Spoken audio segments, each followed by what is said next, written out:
Ti nuk e lidhe me këto mo, sepse kur soi tënd dhe atyre si ty u bie smundja e kancerit, marrin avionin, marrin lek nga shteti dhe ikin jashtë. Siç e bëri ish zëvendës ministra e shëndetësisë apo presidenti i Republikës, shkon në Gjermani, soi juaj merr avionin, un po flas për ata shqiptarë. Un kam 5 vite që rri ke spitalet, ke dera spitaleve.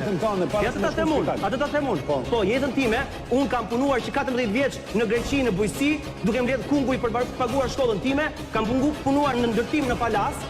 Atje duke bërë llaç 14 vjeç, kam punuar, jam ky që jam sot dhe kam 5 vite tjetër time, 5 vite tjetër time që rri ke spitali onkologjik ditë për ditë sepse është një nga njollat më të zeza që mund të ndodhë një shtet.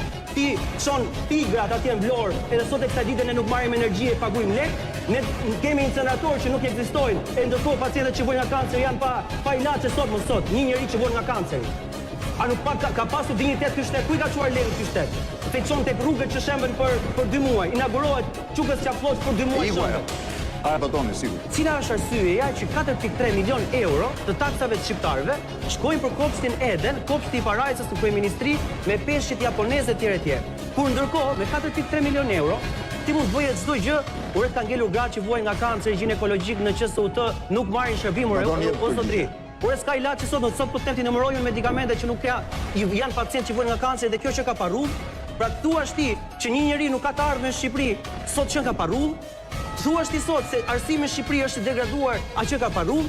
Po jo, unë kuptoj që me gjithë respektin, po i bie që nuk jeton në realitet. Si gjysmë e politikanëve në Shqipëri, po nuk jeton në realitet. Kush? Ti. Ti për ty e kam. Nuk jeton në realitet.